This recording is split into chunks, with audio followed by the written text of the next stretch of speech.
Praise the lord. આજે આપણે Roman 14 અને તેની પહેલી કલમમાંથી પ્રભુના વચનો જોવાના છે. વચન આ પ્રમાણે છે: વિશ્વાસમાં જે નબળો હોય તેનો અંગીકાર કરો, પણ શંકા પડતી બાબતોના વાદ વિવાદને માટે નહીં. આમીન. આ પ્રભુનું વચન છે. રોમન 14 તેની પહેલી કલમ. આજનો આપણો જે વિષય છે એ વિષય છે વિશ્વાસમાં નબળા લોકો સાથે કેવો વ્યવહાર કરવો. પ્રેરિત પાઉલ જે લોકો વિશ્વાસમાં નબળા છે એ લોકોને માટે પ્રેરિત પાઉલ કેટલીક મહત્વની બાબતોનું શિક્ષણ આપણને આ પત્રમાં આપે છે કે એવા લોકોની સાથે કેવો વ્યવહાર કરવો.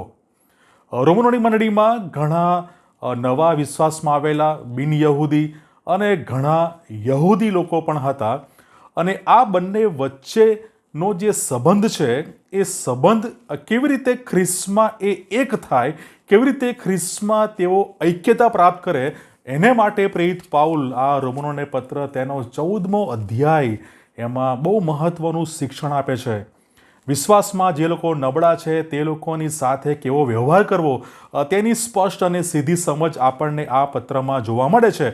મુખ્યત્વે 3 બાબતો આપણે અહીંયા જોઈ શકીએ છીએ કે જે લોકો વિશ્વાસમાં નબળા છે તેમની સાથે આપણે કેવો વ્યવહાર કરવો, તેના 3 સિદ્ધાંત આપણે આજે જોવા માંગીએ છીએ. સૌથી પહેલી બાબત, ખ્રિસ્તી વ્યક્તિનો અથવા ખ્રિસ્તી પ્રેમનો પહેલો નિયમ એ છે કે આપણે વિશ્વાસમાં નબળા લોકોને એક ભાઈ એક બહેન તરીકે તેમને સ્વીકારીએ.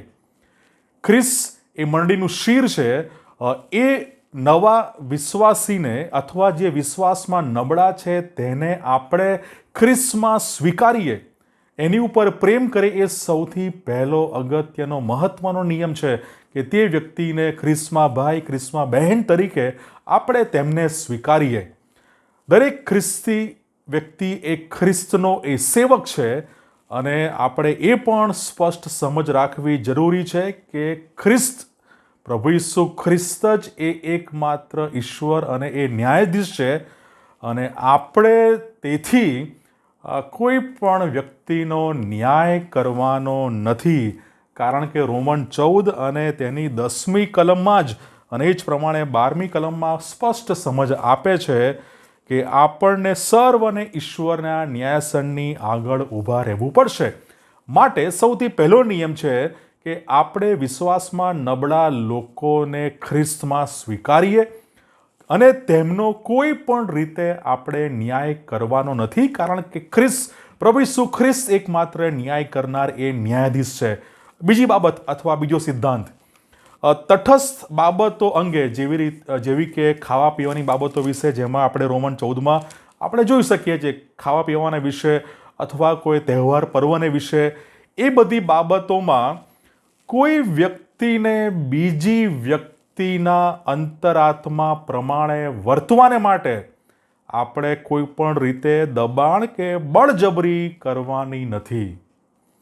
એ તટસ્થ બાબતો, એ ખાવા પીવાનો નિયમની દાખલા અંદર આપેલા છે, પણ એને સંલગ્ન અથવા એ પ્રમાણે કોઈ પણ રીતે આપણે કોઈ પણ વ્યક્તિને બીજી વ્યક્તિના અંતરાત્મા પ્રમાણે વર્તવાને માટે આપણે દબાણ કે બળજબરી ન કરવી જોઈએ. કારણ કે ખ્રિસ્તીઓ વ્યક્તિગત આત્મિક વૃદ્ધિના વિવિધ સ્તર પર હોય છે, એ આપણે સ્વીકારવું રહ્યું, સમજવું રહ્યું. આપણા દરેકના વ્યક્તિગત આત્મિક વૃદ્ધિના સ્તર, લેવલ એ અલગ અલગ હોય છે, એ વિવિધ હોય છે, અને કેટલાક વિશ્વાસમાં નબળા હોય છે, વિશ્વાસમાં નવા હોય છે, કેટલાક વિશ્વાસમાં મજબૂત સ્થિર એ હોય છે. માટે ખ્રિસ્તીઓ વ્યક્તિગત આત્મિક વૃદ્ધિના વિવિધ સ્તર પર હોય છે, એ બાબત પણ આપણે સમજવી રહી. અને ત્રીજી અને છેલ્લી બાબત, કોઈ પણ રીતે આપણે નબળા વિશ્વાસીઓને ઠોકરરૂપ બનવું ન જોઈએ, ઠોકરરૂપ થવું ન જોઈએ. નબળા વિશ્વાસીની સાથે પોતાની બળાઈ એ ક્યારેય મારવી જોઈએ નહીં. કારણ કે રોમન 14 અને 22 એ આપણને સ્પષ્ટ સમજ આપે છે, જે વિશ્વાસ તને છે તે તારા પોતાનામાં ઈશ્વરની સમક્ષ રાખ. રોમન 14 અને 22 કહે છે, જે વિશ્વાસ તને છે તે તારા પોતાનામાં ઈશ્વરની સમક્ષ રાખ. આપણે બળાઈ મારવાની નથી, અભિમાન કરવાનું નથી.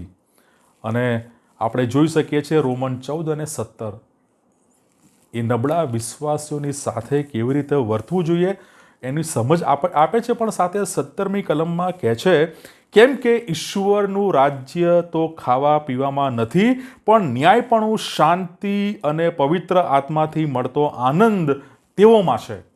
એ સમયના જે યહૂદીઓ છે એ નવા વિશ્વાસીઓને, જે લોકો વિશ્વાસમાં નબળા હોય એ લોકોને નિયમ પાળવાનો એ લોકો જાણે કે દબાણ કરતા હતા, ફોર્સ કરતા હતા. અને રોમન 7 અને તેની 4 કલમ કહે છે તમે પણ ખ્રિસ્તના શરીર દ્વારા નિયમશાસ્ત્રના સંબંધમાં મોયેલા થયા છો. અને એ જ પ્રમાણે રોમન 7 અને તેની 6 કલમ પણ આપણે જે બાબતમાં બંધાયા હતા તે બાબતમાં મરણ પામ્યાથી હમણાં આપણે નિયમશાસ્ત્રથી મુક્ત થયા છે. એ માટે નિયમશાસ્ત્રની જૂની પદ્ધતિ પ્રમાણે નહીં, પણ આત્માને અનુસરનારી નવીન પદ્ધતિ પ્રમાણે સેવા કરીએ. કેટલી મહત્વની અને અગત્યની બાબત અને શિક્ષણ આપણે જોઈ શકીએ છીએ રોમન 7 અને તેની આપણે જોઈ શકીએ છીએ એ રોમન 7મા અધ્યાયમાં એ 6 કલમ અને 4 કલમમાં આપણે જોઈ શકીએ છીએ.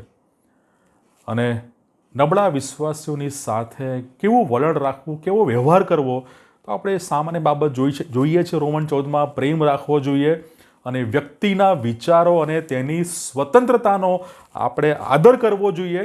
અને આપણા વલણમાં, આપણા જીવનમાં ધીરજ અને સહનશીલતા પણ એ સમયે જરૂરી હોય છે. અને પવિત્ર આત્માના આંતરિક ફળને આપણે પ્રગટ કરવું જોઈએ. અને એફએસસી 4 અધ્યાય 2 અને 3 કલમ કહે છે સંપૂર્ણ દીનતા, નમ્રતા તથા સહનશીલતા રાખીને પ્રેમથી એકબીજાનું સહન કરો, શાંતિના બંધનમાં આત્માનું ઐક્ય રાખવાને યત્ન કરો.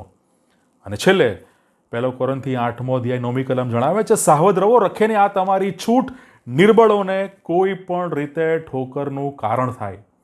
તો આ રીતે આપણે વિશ્વાસમાં નબળા લોકો સાથે વ્યવહાર કરવો જોઈએ.